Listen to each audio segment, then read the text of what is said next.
Hello friends, कैसे हो आप सब। मैं आशा करता हूं कि आप सब स्वस्थ होंगे, मस्त होंगे और जबरदस्त होंगे और अपनी तैयारी को बेहतरीन तरीके से कर रहे होंगे। राम स्टडी आईक्यू परिवार में आपका बहुत बहुत स्वागत है।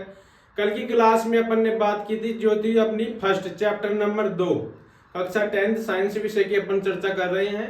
उसकी चैप्टर नंबर 2 की अपने पहली क्लास ले ली, उसमें चर्चा की थी अम्ल, क्षार एवं लवण की। अम्ल क्या होते हैं, क्षार क्या होते हैं, लवण क्या होते हैं। ये है चैप्टर नंबर 2 का क्लास नंबर 2। कौन सी? दूसरी। इसमें बात करेंगे, कल अपने पास आ रहा था कि अम्ल है जो अम्ल क्या करते हैं, नीले लिटमस पत्र को लाल कर रहे थे और क्षार क्या कर रहा था, लाल को क्या कर रहा था, नीला कर रहा था। तो ये लिटमस पत्र क्या होता है, तो सबसे पहले लिखो लिटमस पत्र। हेडिंग सभी विद्यार्थी, सभी बच्चे मेरे साथ साथ नोट्स बनाते जाएंगे। छोटी सी हेडिंग लगाओ और लिखो लिटमस पत्र। हेडिंग लगाएंगे और सभी लिखेंगे लिटमस पत्र। यह एक बैंगनी रंग का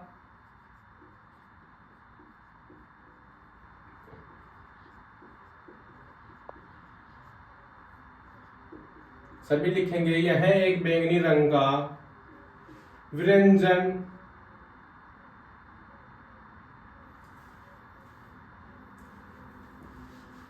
विरंजक चूर्ण होता है। बैंगनी रंग का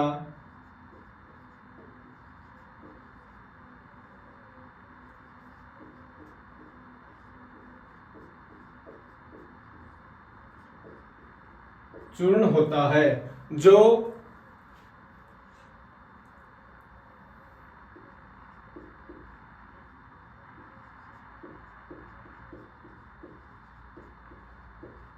थैलोफाइट समूह के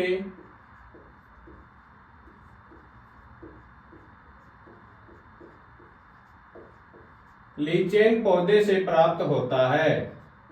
थैलोफाइट समूह के लीचेन पौधे से प्राप्त होता है। प्राप्त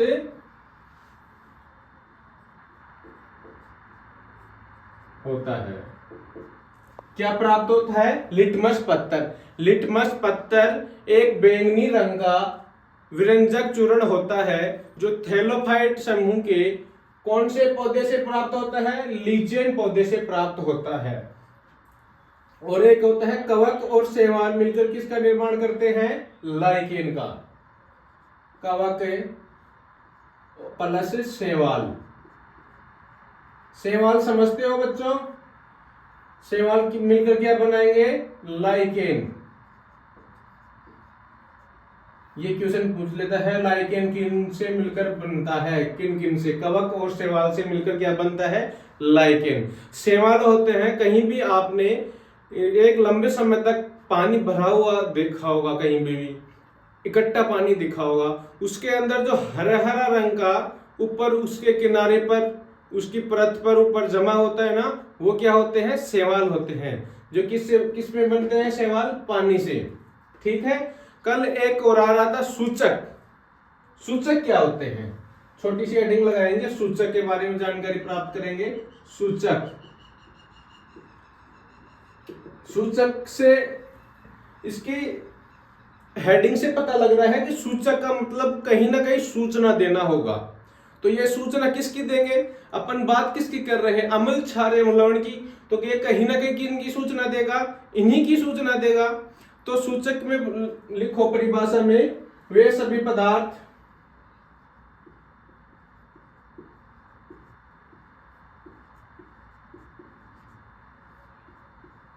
जो अम्लीय एवं क्षारीय प्रकृति के बारे में, किसके बारे में जानकारी देंगे? वे सभी पदार्थ जो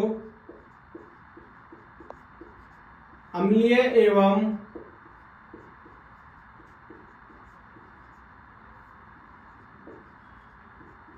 क्षारीय प्रकृति के बारे में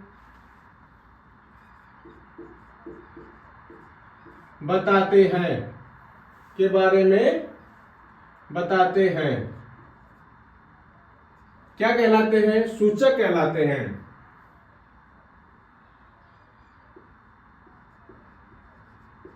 सूचक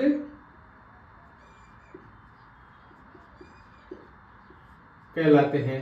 आई बात समझ में? ये सूचक अम्ल और क्षार की प्रकृति के बारे में सूचना देंगे।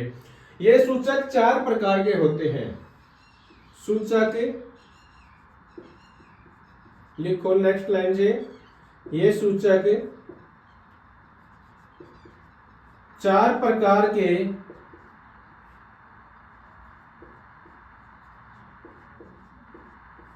होते हैं। कौन कौन से प्रकार? पहला, एक तो प्राकृतिक सूचक,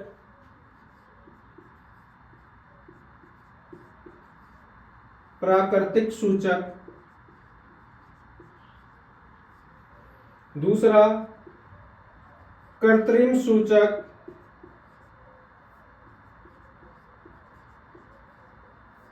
कृत्रिम सूचक को दूसरा नाम भी लिख सकते हैं, संश्लेषित सूचक। संश्लेषित सूचक, संश्लेषित सूचक। तीसरा लिख सकते हो गंधीय सूचक।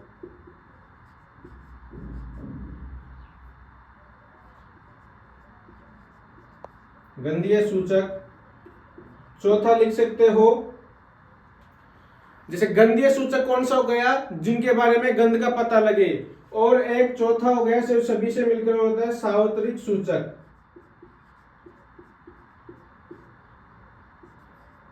सार्वत्रिक सूचक। प्राकृतिक सूचक मतलब कि जो प्रकृति से प्राप्त होंगे वो सूचक। कृत्रिम जो मानव के द्वारा निर्मित हुई है वो सूचक की चर्चा करेंगे। गंधीय सूचक जिनकी गंध से अपन को पता लगे वो सूचक। और सार्वत्रिक सूचक जो सभी से मतलब प्राकृतिक और कृत्रिम दोनों से मिलकर बने हो वो कौन से होंगे? सार्वत्रिक सूचक होंगे। तो एक एक की चर्चा करते हैं। सबसे पहले पढ़ेंगे प्राकृतिक सूचक की। तो पहले हेडिंग डालो, इसको मैं रब कर दूं। जिसने नोट नहीं किया वो वीडियो को स्किप करके लिख लेना। सबसे पहले कौन सा सूचक है बताओ? देखो, प्राकृतिक से याद रखो प्रकृति। प्राकृतिक से याद रखो प्रकृति।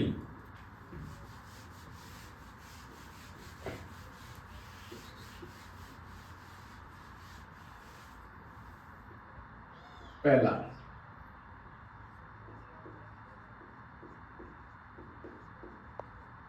प्राकृतिक सूचक। प्राकृतिक सूचक क्या होंगे? वे सूचक प्रकृति में पाए जाने वाले सूचक।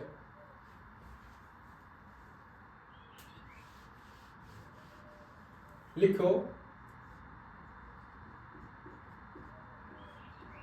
प्रकृति में पाए जाने वाले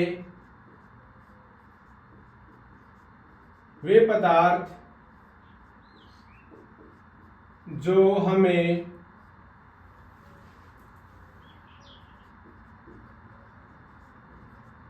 अम्लीय एवं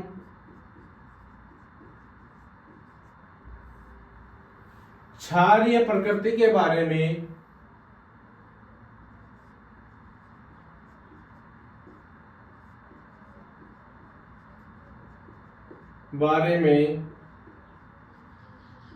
बताते हैं, उन्हें प्राकृतिक सूचक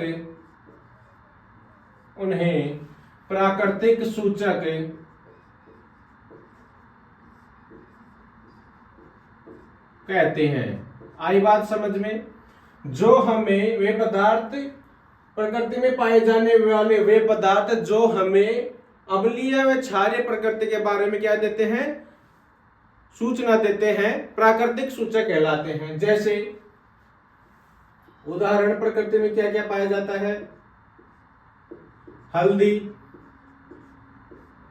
लाल गोभी,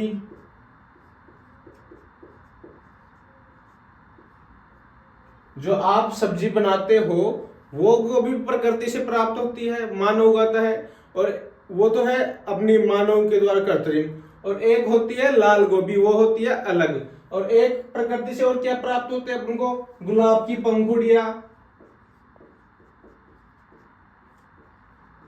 गुलाब की पंखुड़ियां। हल्दी है जो जमीन में उपजा होती है, वो भी प्रकृति से मिलती है। और लाल गोभी, गुलाब की पंखुड़ियां, ये क्या है? प्राकृतिक सूचक। दूसरा है कृत्रिम सूचक। दूसरा है कृत्रिम सूचक। बताओ कृत्रिम सूचक क्या होगा? वे पदार्थ जो मानव द्वारा निर्मित, जैसे वे पदार्थ जो, वे सूचक जो मनुष्य द्वारा निर्मित। लिखो इसकी परिभाषा, वे पदार्थ जो मनुष्य द्वारा रसायनों से प्राप्त, मनुष्य द्वारा रसायनों से प्राप्त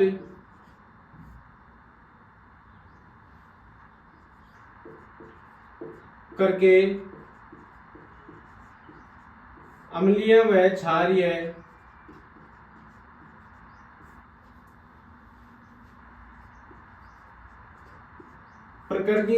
प्रकृति के बारे में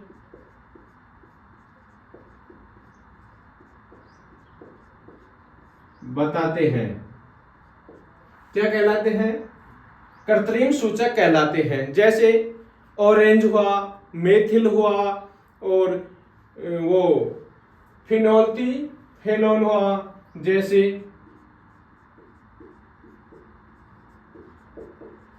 मेथिल,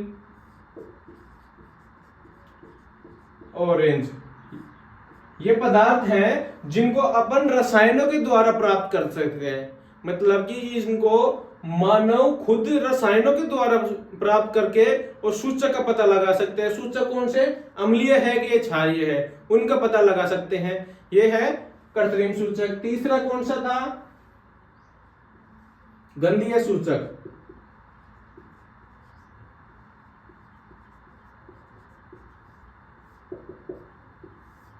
वे पदार्थ जिनका, लिखो परिभाषा, वे पदार्थ जिनका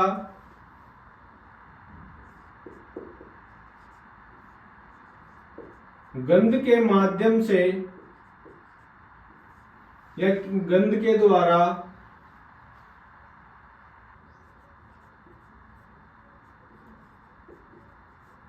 क्षारीय व अम्लीय प्रकृति का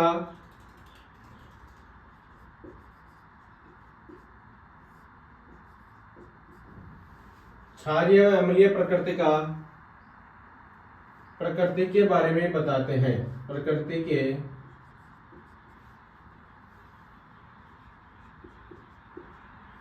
बारे में बताते हैं। कौन से सूचक कहलाते हैं? गंधीय सूचक कहलाते हैं। गंधीय सूचक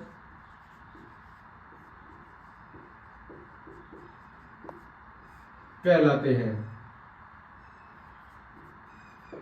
आई बात समझ में? जैसे उदाहरण देखो,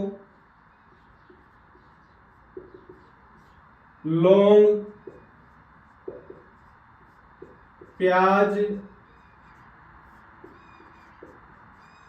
लहसुन आदि। लौंग होती है, उसकी अम्लीय और क्षारीय प्रकृति अलग होती है। प्याज की अलग होती है, ऐसे ही लहसुन की अलग होती है। और उन इन्हीं में अलग अलग गंध आती है, अलग अलग गंध आती है। और तीसरा के बाद आता है लास्ट, सावत्रिक सूचक।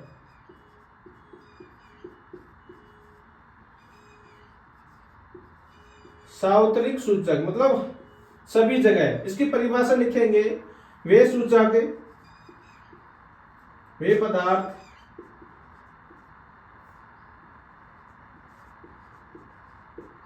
जिनका प्राकृतिक व कृत्रिम, प्राकृतिक एवं कृत्रिम दोनों माध्यमों में,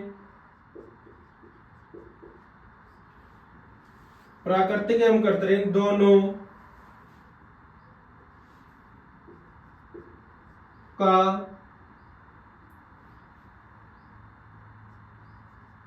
क्षारीय एवं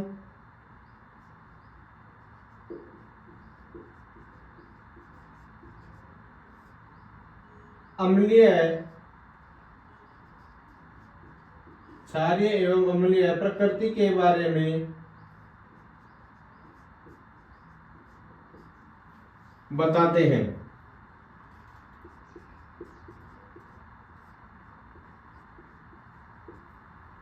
उन्हें ये पता लगाते हैं, उन्हें सार्वत्रिक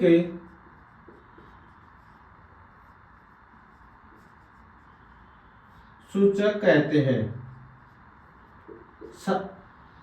सार्वत्रिक सूचक कहते हैं। सार्वत्रिक हेडिंग से ही पता लग रहा है, सार्वत्रिक का मतलब है सभी जगह। सभी जगह जैसे सभी तो प्रकृति भी हो गई, जहां प्रकृति नहीं पूछी वहां कृत्रिम तरीके से मानव पूछ गया।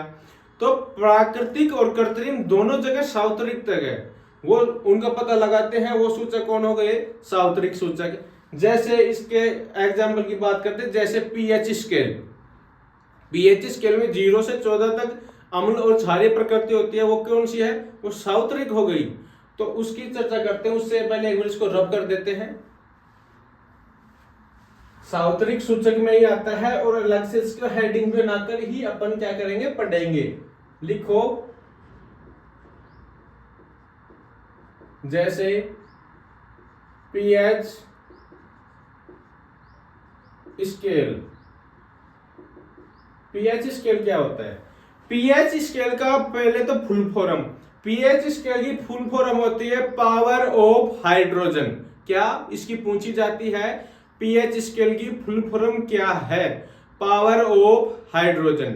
पीएच स्केल एक जर्मन भाषा के पुशांस शब्द से लिया गया है। कौन से शब्द से? पुशांस शब्द से, जिसका सार्वत्रिक, जिसका अर्थ होता है शक्ति। देखो ना, नाम से फुल फॉर्म से पता लग रहा है, पावर ऑफ हाइड्रोजन।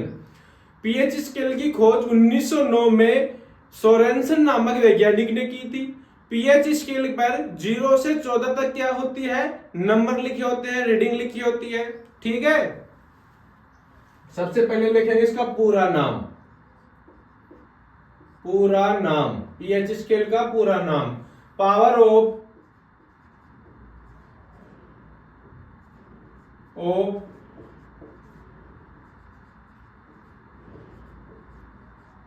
हाइड्रोजन होता है। सभी नोट्स बनाएंगे। पावर ऑफ हाइड्रोजन होता है। और पीएच स्केल अक्सर जर्मन भाषा के लिखेंगे। पीएच स्केल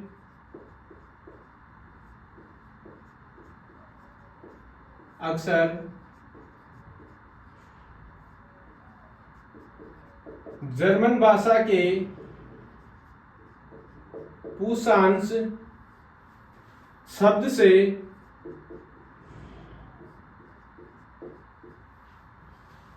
लिया गया है। लिया गया है, जिसका शाब्दिक अर्थ होता है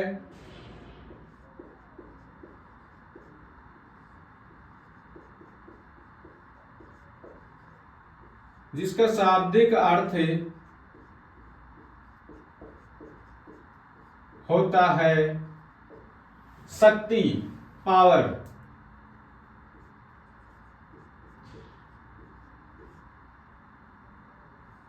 शक्ति, ठीक है, पावर।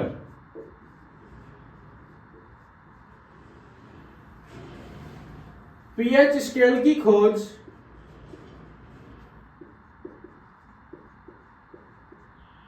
पीएच स्केल की खोज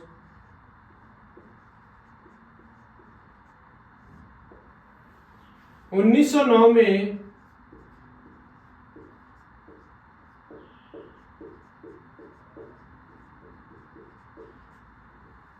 सोरेनसन नामक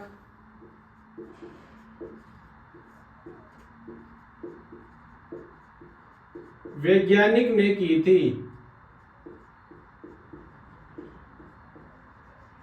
वैज्ञानिक ने की थी।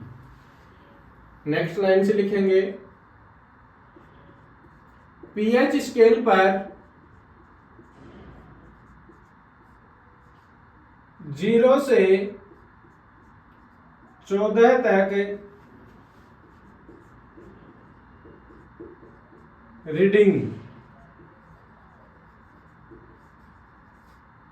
लिखी होती है।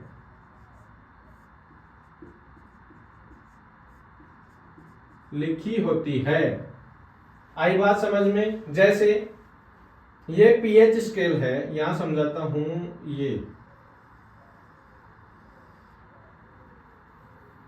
ये बीच में इनका इस पे रीडिंग लिखी होती है 0 1 2 3 4 5 6 7, ठीक है, 8 9 10 11 12 और 13 और 14, यहीं तक स्टॉप कर दो। जो ये बीच का 7 नंबर होता है, ये तो होता है न्यूट्रल, उदासीन, न्यूट्रल। और 0 से 14 तक रीडिंग होती है, जो ये है अम्लीय।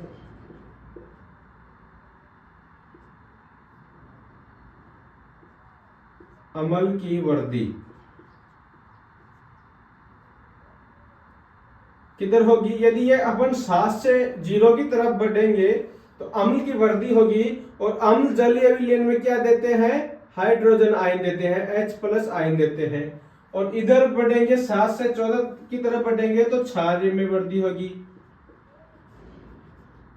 क्षार में वृद्धि, क्षार में वृद्धि, ठीक है। और क्षार जलीय विलयन में क्या देते हैं? हाइड्रोजन आयन देते हैं, हाइड्रोक्साइड आयन देते हैं, OH- आयन देते हैं। ये अपन ने पहले पढ़ लिया। देखो, ये है पीएच स्केल, ये है डायग्राम, किसका चित्र है? पीएच स्केल का, ठीक है। पीएच स्केल का, इसमें पीएच स्केल के अंदर सबसे पहले पढ़ो, पीएच स्केल का फुल फॉर्म, पूरा नाम है power of hydrogen. PH scale अक्सर जर्मन भाषा के पुसान शब्द से लिया गया है, जिसका शाब्दिक अर्थ होता है शक्ति, पावर, ठीक है। पीएच स्केल की खोज 1909 में एक वैज्ञानिक हुए, कौन? सोरेनसन नामक वैज्ञानिक, उन्होंने इनकी खोज की थी। पीएच स्केल पर 0 से 14 तक, 0 से 14 तक रीडिंग लिखी होती है, 0 से 14 तक। इसमें 0 से 6 तक, 6.9 तक तो अम्लीय होता है और 7.1 से 14 तक क्षारीय होता है। जैसे जैसे अपन 7 क्या होता है? उदासीन होता है, न्यूट्रल। न्यूट्रल का मतलब उदासीन का, ये न तो क्षारीय है और ना ही अम्लीय है, ठीक है। तो जैसे अपन 7 से 0 की तरफ बढ़ेंगे तो अम्ल में क्या होगी? बढ़ोतरी होगी। जितना कम पीएच होगी उतनी अधिक मात्रा होगी उसकी पीएच की, ठीक है। और जितना ज्यादा नंबर होगा क्षार की क्या होगी? अधिक होगी। जैसे 7 से अपन इधर बढ़ेंगे तो अम्लीयता क्या, क्षारीयता क्या होगी? बढ़ती जाएगी। और 7 से 0 की तरफ आएंगे तो अम्लीयता बढ़ती जाएगी। ये आई बात समझ में? इसको लिख लीजिए, यहां से 1 नंबर का क्वेश्चन जरूर पूछा जाएगा आपसे। कुछ भी पूछ ले, वैज्ञानिक का नाम भी पूछ सकता है, सन भी पूछ सकता है, और इसका शाब्दिक अर्थ भी पूछ सकता है। और ये फुल फॉर्म तो इसको रट ही लेना, पावर ऑफ हाइड्रोजन, और इससे आप समझ लेना, ठीक है। इससे आप समझ में आएगा। आगे बात करते हैं कुछ विलियन उनके पीएच मान। जैसे अपना शरीर में ब्लड है, बॉडी में ब्लड रक्त, उसका पीएच मान कितना होता है, वो अम्ल है कि क्षारीय। तो ये तो अपन पूछे कंफ्यूज हो जाएंगे, लेकिन जब अपन को ये याद होगा इसका पीएच मान लिया 7.4 होता है ब्लड का, तो अपन को तुरंत ये इसके लिए याद आएगा कि 7 से 14 की तरफ बढ़ रहा है, तो 7 से तो अधिक है, तो ये क्षारीय है, ब्लड क्या है, क्षारीय है। ठीक है, तो ऐसे याद आएगा। ऐसे ही कोई अम्लीय लेंगे, जैसे अपन ने अम्लीय ले लिया, जैसे कोई नींबू ले लिया खट्टा, तो अपन ने अम्लीय ले लिया नींबू, उसका पीएच मान अपन को याद है कि इसका 2.2 है, तो 2.2 है, तो ये इसके लिए याद आएगा, ये याद आएगा कि अम्लीय है, क्योंकि ये अम्ल की तरफ है, ये यहां से आएगा इसका, तो ये क्या है, अम्लीय। तो इसकी मैं एक जगह सारणी बना के आपको नोट करवा देता हूं, क्योंकि एक तो कम समय में ज्यादा कंटेंट आपको मिल सके। तो पहले मैं इसको एक साथ नोट कर देता हूं, फिर एक साथ आपको पढ़ा देता हूं, तब तक आप इसको लिखिए। तो अब बात करते हैं प्रमुख विलियनों की। कुछ विलियन है, उनके पीएच मान क्या क्या है, जो कि परीक्षा की दृष्टि से बहुत इंपॉर्टेंट है, जो कि परीक्षा में बहुत पूछे जाते हैं सीधा सीधा। जैसे पूछ लेता है कि दही का पीएच मान कितना होता है, जैसे जठर रस है, जो अपने आमाशय के अंदर जो जठर रस है, उसका पीएच मान होता है 1.2। यह कैसी प्रकृति है, अम्लीय। नींबू का रस होता है खट्टा, उसका कैसा कितना पीएच मान होता है, अम्लीय 2.2।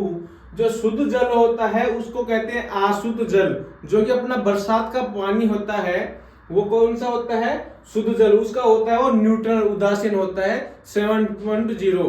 पहले के समय में जो बैटरियां होती थी जिसमें डीसी धारा बहती है, उनमें इस बरसात के पानी को यूज में लिया जा सकता था, क्योंकि वो बिल्कुल प्योर था, शुद्ध था, अशुद्ध जल था, उसका पीएच मान क्या था, न्यूट्रल था, उदासीन था, इस कारण। और जो रक्त होता है, ब्लड, अपना शरीर का ब्लड, उसका पीएच मान होता है 7.4। कितना, 7.4।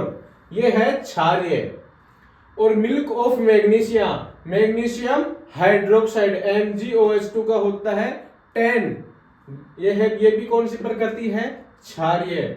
सोडियम हाइड्रोक्साइड NaOH, इसका पीएच मान सबसे अधिक होता है, सबसे अधिक क्षारीय है, कितना है, 14।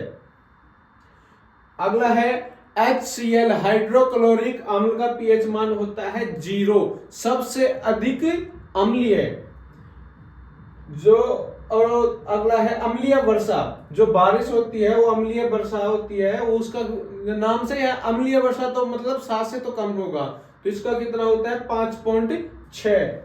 दंत क्षय की घटना, अपने दांतों के क्षय, मतलब दंत क्षय, दांतों में जो क्षय होता है, दांत खराब होने लगते हैं, टूटने लगते हैं, तिलकने लगते हैं, उस घटना मतलब वो अधिक अम्लीय हो गए, खट्टे खट्टे हो गए।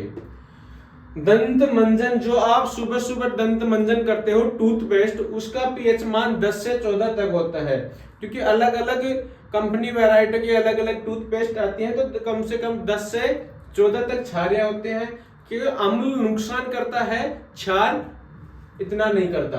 अपना जो पेशाब होता है, मूत्र, उसका पीएच मान होता है 6.0, 6 होता है। जो लार होती है, अपन भोजन खाते समय भोजन को लसलसा करने में बहुत ज्यादा, जो लार क्या काम करती है अपना मुंह में, इसका हर इस मानव के द्वारा जो भगवान के द्वारा जो बनाई गई ये मानव बॉडी है, उसमें हर चीज बहुत जरूरी है। जो ये लार होती है ना, जो भोजन को लसलसा करने में काम आती है, उसका पीएच मान कितना होता है, 6.0 से 6.8। जो दूध होता है, दूध, उसका होता है 6 से 6.5। दही का 5.5 हो जाता है। और बेकिंग पाउडर है, ये जो खाने का सोडा भी कहते हैं, उसका होता है 7। यह भी क्या होता है, न्यूट्रल होता है। जो अपने आंख से जो आंसू निकलते हैं, जो आप अभी नहीं पढ़ रहे हो, गटर मस्ती कर रहे हो, जब बोर्ड की एग्जाम आएंगी और उस समय भी आपके आंसू निकलेंगे, और जब पेपर दोगे उस समय निकलेंगे, और जब रिजल्ट अच्छा नहीं आया तो फिर तो आप समझ ही सकते हो। और साधारण नमक है खाने का, NaCl, उसका होता है कितना 7.0। ये थे कुछ विलियन अपने पास, उनके कुछ पीएच मान जो कि अपन दैनिक जीवन में इनका बहुत जरूरी योगदान है, उनको याद भी रखना चाहिए। अब इससे आगे एक टॉपिक आता है खनिज अम्ल। खनिज अम्ल किसे कहते हैं? वे पदार्थ जो एक या एक से अधिक खनिज अम्लों से मिलकर बने होते हैं। पहले इसको आप स्क्रीनशॉट ले लो या नोट डाउन कर लो, फिर बात करते हैं खनिज अम्लों की। ठीक है, अगला टॉपिक आता है अपना खनिज अम्ल। देखो चैप्टर है, ज्यादा लेंथी भी नहीं है और ये ज्यादा हार्ड भी नहीं है, लेकिन इससे क्वेश्चन भी बहुत आते हैं, है ना, क्वेश्चन पूछे जाएंगे। तो अब अपन पढ़ेंगे खनिज अम्ल,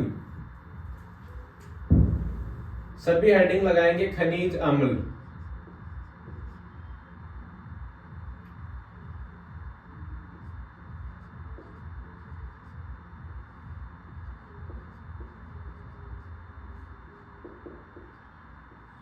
खनिज अम्ल, खनिज अम्ल क्या होते हैं? वे पदार्थ जो एक या एक से अधिक अकार्बनिक पदार्थों से मिलकर बने होते हैं। परिभाषा लिखेंगे सभी, वे पदार्थ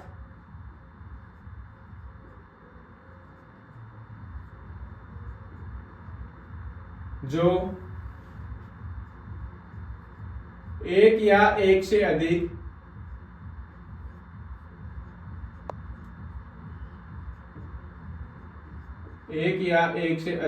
अकार्बनिक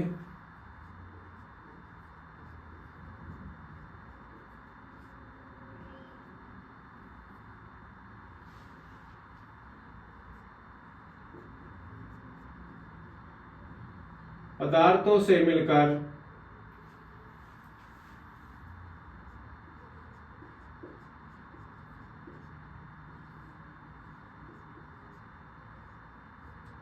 बने होते हैं।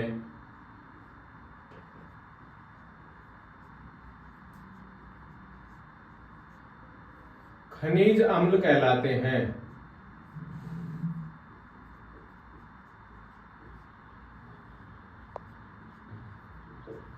वे पदार्थ जो एक या एक से अधिक अकार्बनिक पदार्थों से मिलकर बने होते हैं खनिज कहलाते हैं। इनको याद करने की एक ट्रिक है से ना। आप सभी हंसते होंगे तो ट्रिक से याद रखेंगे, जैसे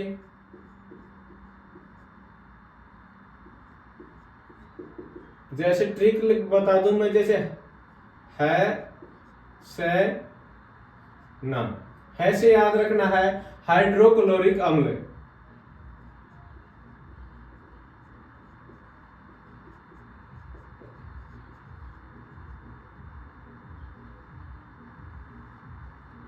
हाइड्रोक्लोरिक अम्ल। से सल्फ्यूरिक अम्ल,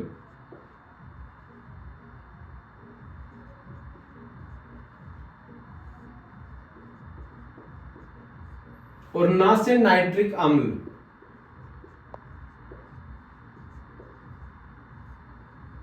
याद रख लोगे, ये क्या है? खनिज अम्ल। हाइड्रोक्लोरिक अम्ल को क्या लिखते हैं? HCl, हाइड्रोक्लोरिक अम्ल। सल्फ्यूरिक अम्ल H2SO4। नाइट्रिक अम्ल HNO3। सभी नाम पीछे लिखा चुका हूं, याद भी करवा चुका हूं। ये क्या है? खनिज अम्ल। किससे याद रखना है? हंसने से। खनिज अम्ल आएंगे हंसने से याद रखेंगे। वैसे तो आप भूल जाओगे, कंफ्यूज हो जाएंगे, कहाँ हाइड्रोक्लोरिक अम्ल आएगा, कहाँ HCl आएगा, कहाँ HNO3 आएगा, मतलब आप कंफ्यूज हो जाएंगे।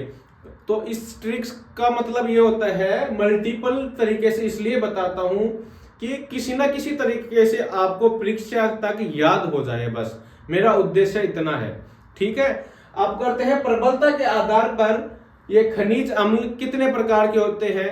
2 प्रकार के होते हैं, लिखेंगे।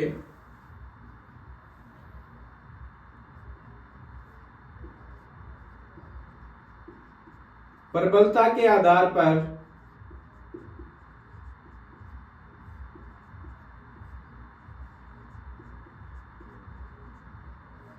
खनिज अम्ल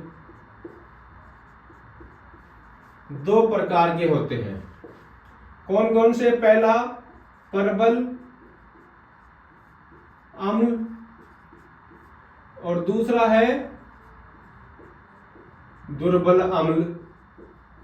अम्ल की बात कर रहे हैं तो प्रबलता के आधार पर दो प्रकार के हैं, पहला प्रबल अम्ल, दूसरा है दुर्बल अम्ल। सबसे पहले बात करेंगे प्रबल अम्ल की। प्रबल अम्ल पहले बात समझो, प्रबल से मतलब इसमें प्रबलता अधिक होगी। भाई नाम से, हेडिंग से पता लग रहा है, वे अम्ल जो जल में आंशिक रूप से घुले वो तो दुर्बल, और जो पूर्ण रूप से घुले वो क्या होंगे? प्रबल अम्ल। वे अम्ल जो जल में, लिखेंगे परिभाषा, वे अम्ल जो जल में पूर्ण रूप से घुल या विलय हो जाए, घुल जाए, वे अम्ल जो जल में पूर्ण रूप से, या ऐसे लिख लो सबसे बढ़िया, H+ आयन दे, पूर्ण रूप से H+ आयन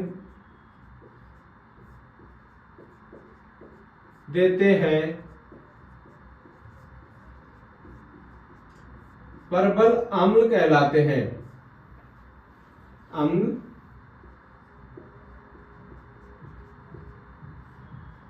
कहलाते हैं।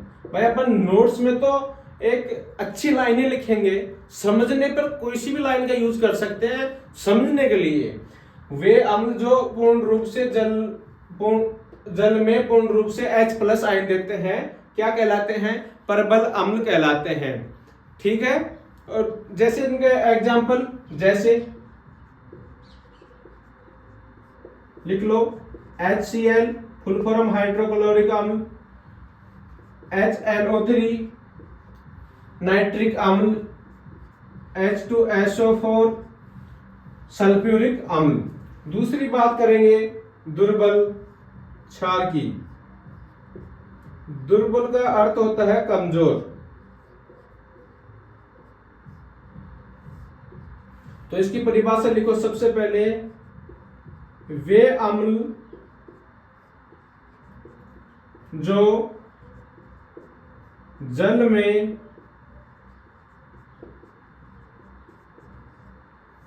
आंशिक रूप से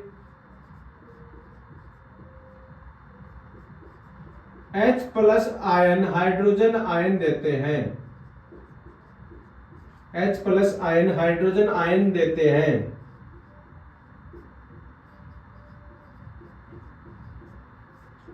दुर्बल अम्ल कहलाते हैं।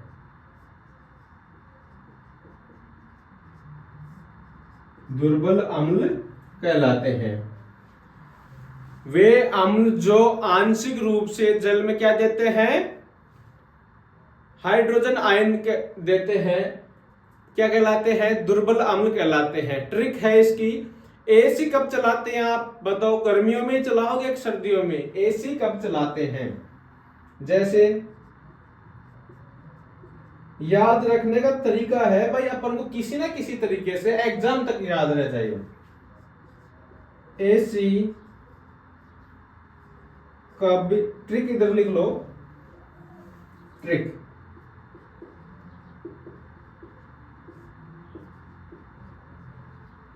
अभी दिख नहीं रहा होगा, मैं दूर रखूंगा तो दिख जाएगा। एसी कब चलाते हैं, मैंने बोल दिया, लिख लो।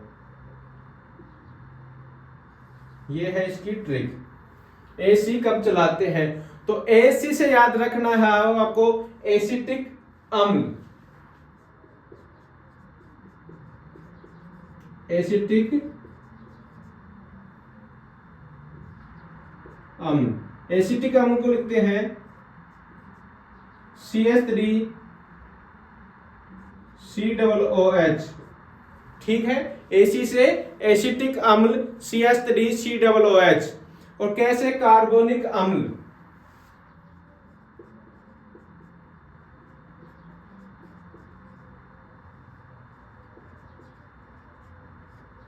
वैसे बोरिक अम्ल,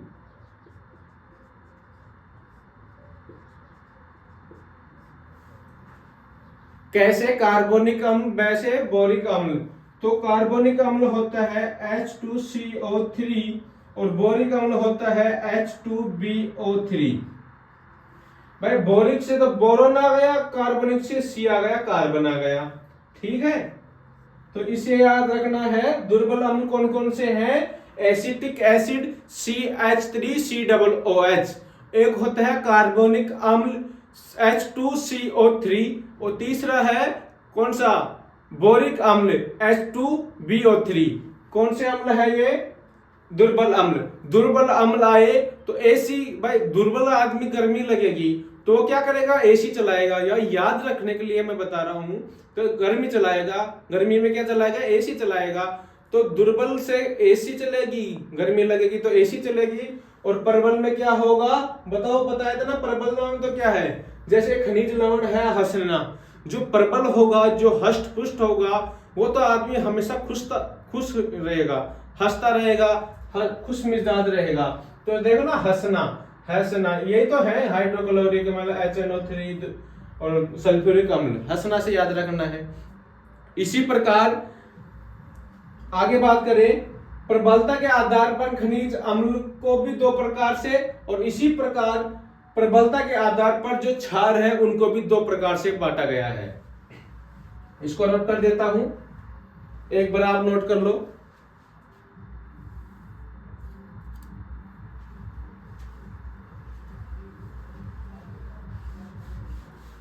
मैं आशा करता हूं कि मेरी जो लैंग्वेज है, समझाने का तरीका है, वो आपको समझ में आ रहा होगा। यदि किसी विद्यार्थियों को कुछ को समझ में नहीं आ रहा, डाउट है, तो कमेंट बॉक्स में कमेंट कर सकते हो। और यदि फिर भी कोई दिक्कत है तो मेरी रिक्वेस्ट है कि एक बार नोट्स बनाओ, अच्छे से क्लास को ले, उसके बाद क्लास को एक बार और 2x की स्पीड पर करके देख सकते हो, जिससे कि आपका रिवीजन हो जाएगा और जिसको समझ में नहीं आया उसको समझ में आ जाएगा। यही तो फायदा है ऑनलाइन का, है ना, क्योंकि डिजिटल है सब कुछ। लेकिन मेरे रिक्वेस्ट है बच्चों, आप पढ़ाई के नाम पर अपने पेरेंट्स से, माता पिता से मोबाइल लेकर और पढ़ने के नाम से गलत यूज मत करना। उसके लिए क्या कि आप पढ़ रहे हो मम्मी, पढ़ रहा हूं पापा, क्लास चला ली आए जब, और उसके बाद में दूसरा कुछ इंस्टाग्राम फेसबुक चला लो, ऐसी लत मत लगा लेना, आगे पश्चाताप होगा। तो आपसे रिक्वेस्ट है कि पढ़ाई के समय सिर्फ पढ़ाई। तो प्रबलता के आधार पर क्षार को भी कितने प्रकार से बांटा गया है? दो प्रकार से। तो पहला है प्रबल क्षार, प्रबल क्षार। प्रबल क्षार किसे कहेंगे बताओ? वे पदार्थ जो जल में पूर्ण रूप से OH- आयन दे, वे पदार्थ जो जल में पूर्ण रूप से OH- आयन दे,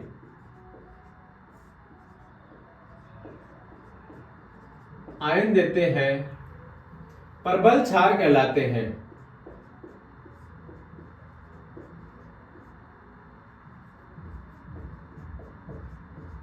ठीक है, जैसे क्लास के अंदर नाक वाला कौन कौन बैठा है? जिसके नाक है वो याद रख लेना, जो प्रबल है उसके क्या होगा? नाक, नाक है। ना से रखना NaOH, NaOH। कैसे राख याद रखना? KOH। NaOH की फुल फॉर्म बताओ क्या बोलते हैं NaOH को? पहले बताया था, बोलो सभी, लिखो कमेंट बॉक्स में। सोडियम, आगे हाइड्रोक्साइड, और KOH को क्या बोलते हैं? पोटेशियम।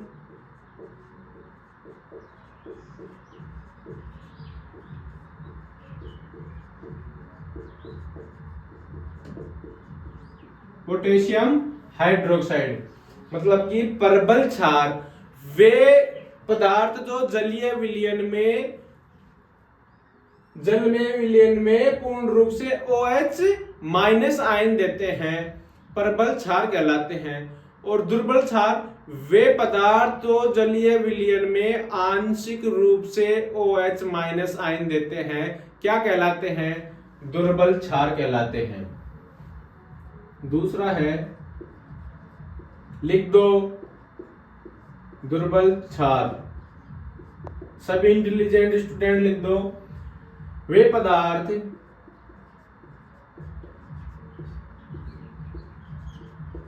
जो जल में या जलीय विलयन में आंशिक रूप से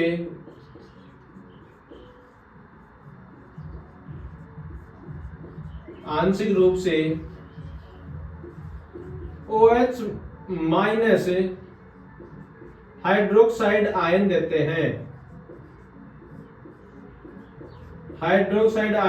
हैं, दुर्बल क्षार कहलाते हैं।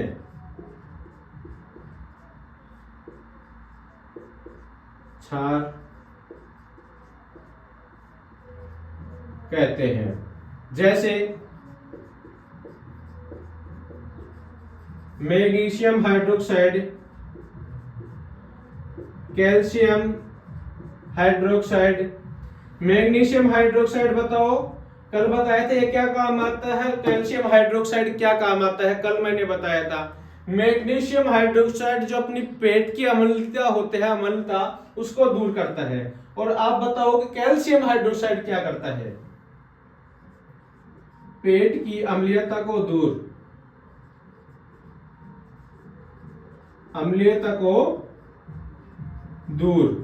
और ये किसको करता है, मिट्टी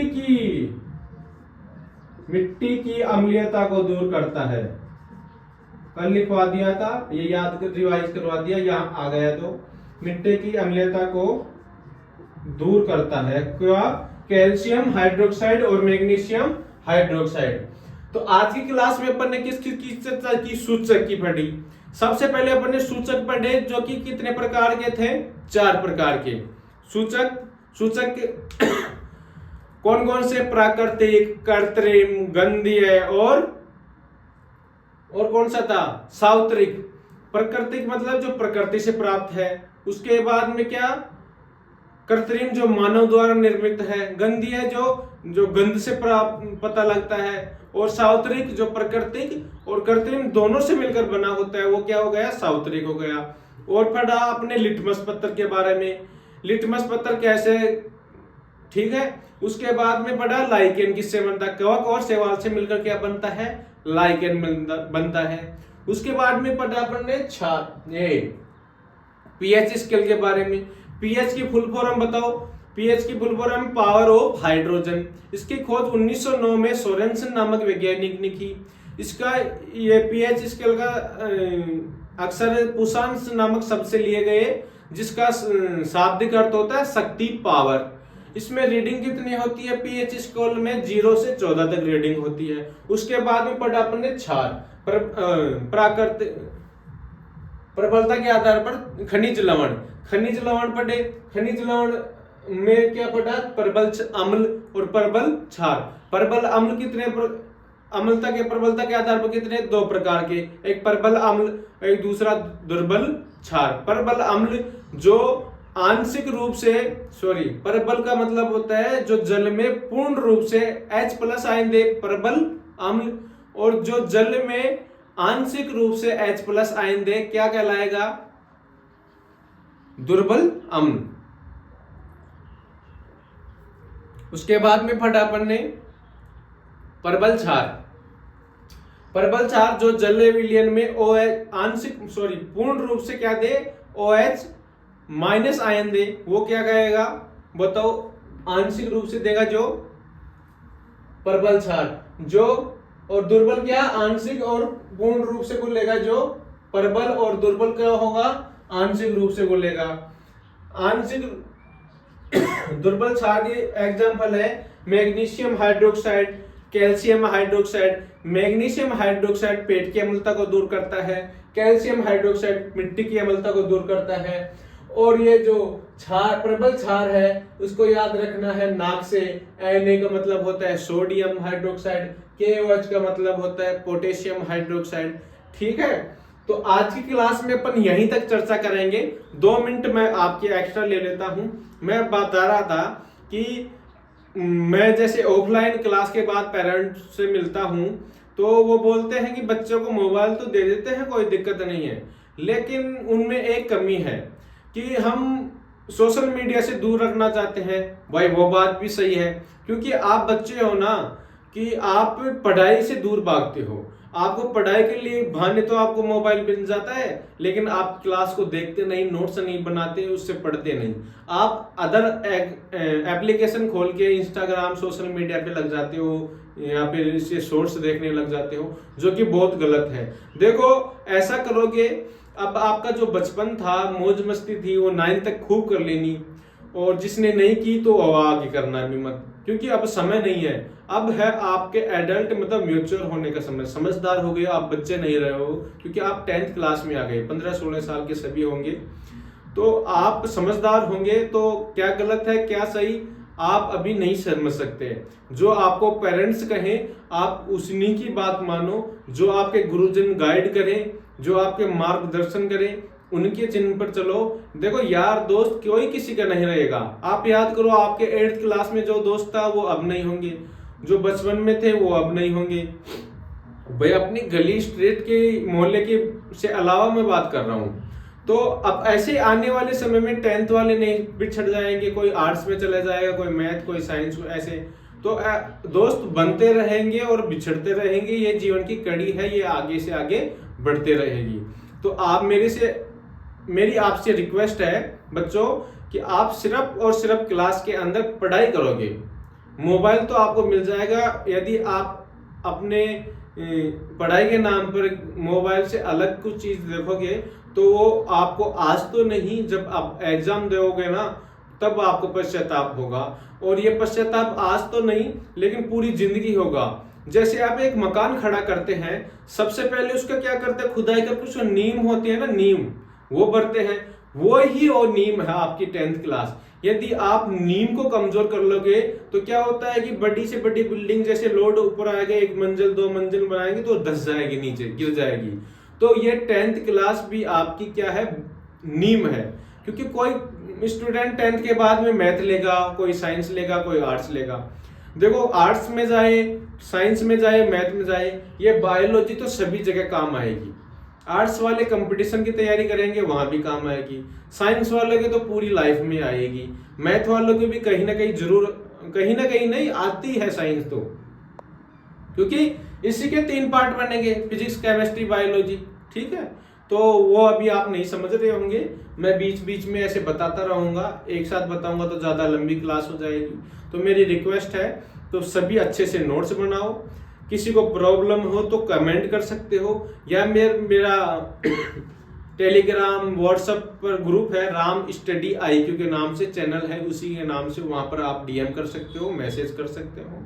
आज के लिए इतना ही, नहीं तो अब जाते जाते एक आपको मोटिवेशन और, कि या तो अब नींदें पूरी होंगी जो बच्चे सीरियस है उनके लिए, या तो अब नींदें पूरी होंगी या पूरे होंगे सपने, या तो अब नींदें पूरी होंगी या पूरे होंगे सपने, या तो रूठेगी ये दुनिया, या तो ये रूठेगी ये दुनिया, या खुश होंगे अपने, खुश होंगे अपने।